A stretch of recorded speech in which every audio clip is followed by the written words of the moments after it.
Trade relations between the United States and Canada have reached another low, with officials in Ottawa announcing retaliatory tariffs on $20 billion worth of US products in response to Washington's 50% tariffs on a range of Canadian goods. Today, US President Donald Trump threatened to rename Lake Ontario, which is on the US border with Canada, to Lake America. Trump also wrote that he did not expect the US to be doing much business with its closest trading partner in the future. The trade war comes after Friday's breakdown in talks between the two countries. With the threat of a full-blown trade war looming, leaders from both countries have been engaging in a public war of words. Canada's Prime Minister Mark Carney said Ottawa is happy to return to negotiations, but the ball was in Washington's court. When the Americans go to the negotiation table first with the right attitude towards our industries and a true partnership, of course we'll come to the negotiating table. US Vice President J.D. Vance, however, framed the situation in a very different way. He blamed Canada's leaders for the stalled talks. And what happened at the very end is they came in with a bunch of unreasonable last-minute demands. I frankly thought we had a deal. Now, please, have a seat. Then he made what he claimed was a mistake, alluding to President Donald Trump's hopes of having Canada as a 51st state. We have to remember, Canada is a state. Sorry, Freudian slip. That was actually an accident. Canada is a country. Earlier, President Trump took aim at Canada's Prime Minister Carney and the Premier of Ontario, Doug Ford. In a Truth Social post, Trump said, "Someone should get these clowns to fall in line, or the consequences for Canada will be far worse." Premier Doug Ford didn't mince his words in reply. Well, I can go back and forth with Trump. You know, I'm just not gonna take the bait. This guy's a loser. He's gonna be a loser, and simple as that. We're gonna fight with everything we have. And without any further talks scheduled, fears are growing that a full-scale trade war is becoming more likely, with businesses on both sides of the border expected to suffer. And for more of this suffering, we can now speak to David Henig. He's the director of the UK Trade Policy Project, an expert in international trade. David, we have a trade war. Either we have one already or it's on the horizon between Canada and the US. Can we actually be clear about who started it? Well, I think we do have a trade war. It has started because the US has put on the tariffs on Canada. Both sides start a trade war, but undoubtedly the US was the first to put the tariffs on, but Canada was the ones who walked away from the table, and quite clearly they had quite a lot of retaliation ready, and this is what they've announced, and this will go into force from September the 8th. So at this stage, we have a trade war between the US and Canada. Now, trade wars rarely have winners. Who's going to suffer more here? Well, Canada, 72% of their exports go to the US, so on the face of it, they are not in a great position here. But on the other hand, there's a matter of national pride going on, and they feel that they have to respond to the US. By contrast, though, the US is not without vulnerability, because obviously their economic situation is not looking that great. You have midterm elections coming up, and Canada is a major supplier of energy to the US. So if this carries on, if this worsens, what I think you would find is that both sides will lose. I don't think it's possible to say which will lose more, but certainly both sides will lose. If this starts to affect the supply chains of feeding the automotive sector in both the US and Canada, then the winners, frankly, will be China, Japan, and other countries outside of the region who export to the region. That's an interesting point. Now, Mark Carney seems not at all reluctant to get into a fight there. Is that a strategy to get back to the negotiating table? Yes, I think that Mark Carney's view is he has to show that he's tough. After all, he was a central bank governor. He doesn't necessarily have that reputation. But I think it is his belief underpinning everything is that President Trump does want deals.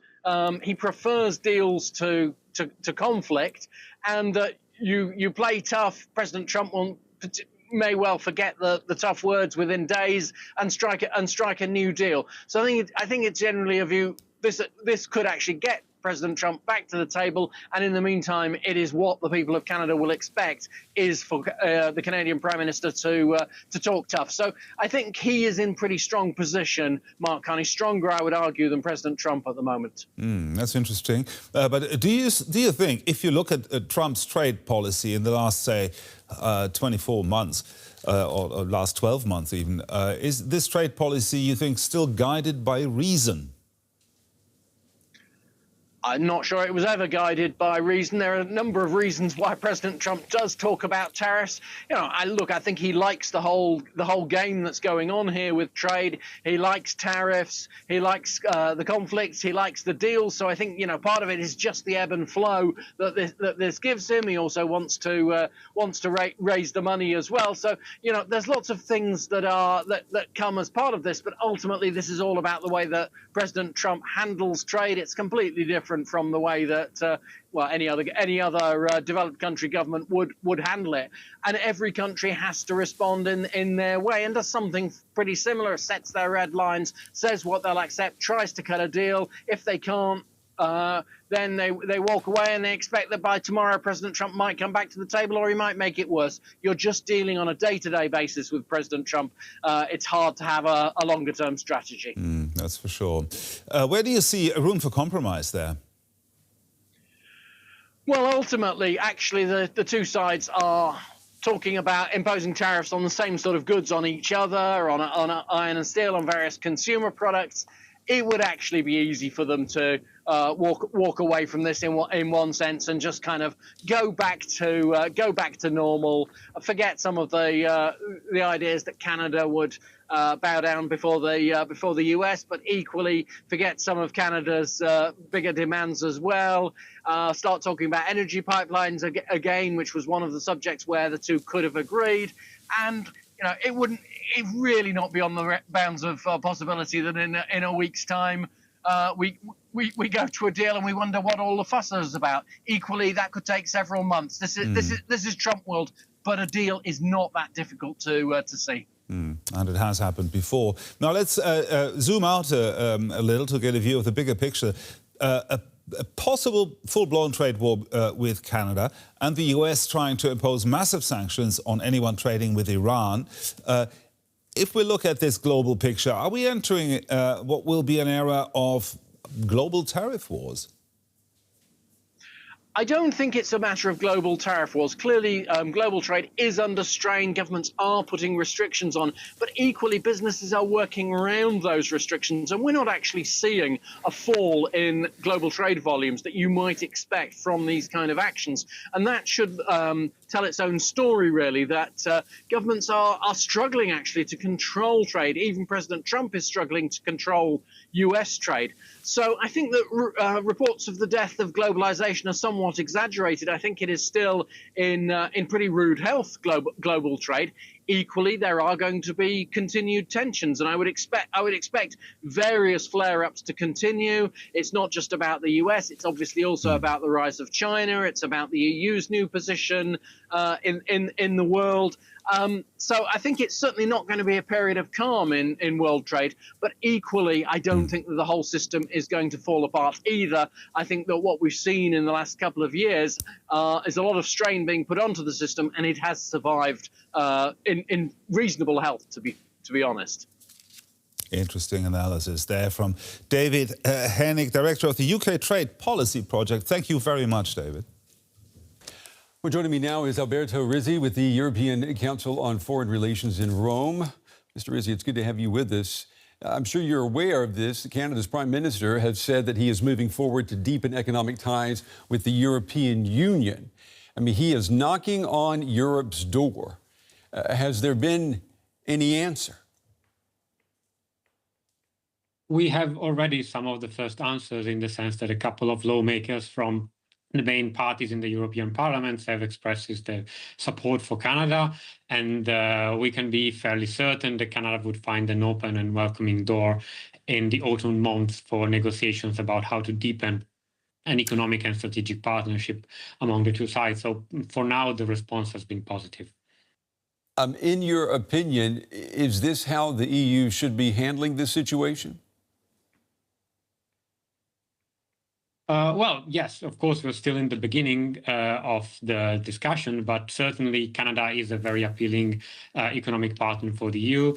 After 9 years since the signing of the Canada-Europe trade agreement, trade has almost doubled among the two sides. So there are opportunities for both.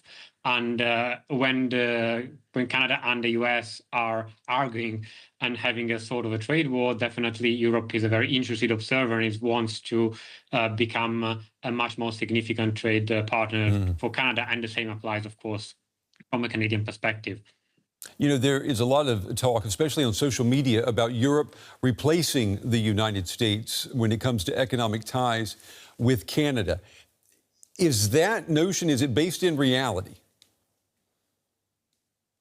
No, I'm afraid that's utter fantasy, because Canada now trades around 75% of its goods with the United States, and more than that, its industrial structure is extremely interlinked with the United States one, especially in the northern part of the United States, and those links cannot be easily severed or changed.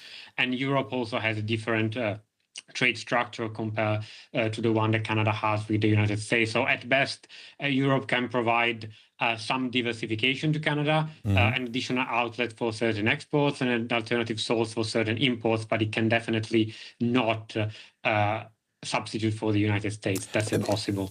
Would Europe actually have the appetite and the capacity to absorb significantly more Canadian exports?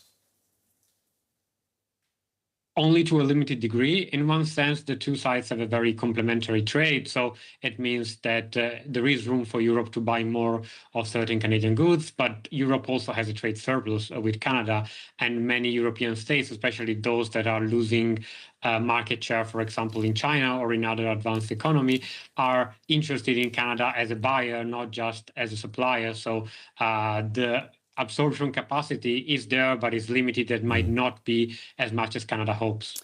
The European Union and Canada, they already have a trade agreement. It's known as CETA. Does the current crisis, does it create momentum to finally unlock the agreement's full potential? It does, and it also creates room for further strengthening of the economic ties. And despite Canada, of course, cannot be or ever become a European Union member state, there's much room for expansion of the trade and economic ties. But we have to keep in mind that Europe at best can be an alternative for the United States. So it's not an economic relationship that has an unlimited potential. It has a lot of potential, but there is a certain threshold over which we cannot go. I wonder, too, Mr. Rizzi, do you think that European companies, could they see Canada as a more attractive investment destination if access to the United States and its market becomes less predictable? Actually, no, and that's part of the problem, in the sense that one of the reasons Canada is so attractive for European investors is definitely the fact, as we were saying before, that it's very much interconnected with the United States market. If you lose that connection, then it's just Canada, which is attractive in itself, but not as much as before. All right, Alberto Rizzi. Mr. Rizzi, it's good to have you on. We appreciate your insights tonight on a still developing story. Thank you. Thank you.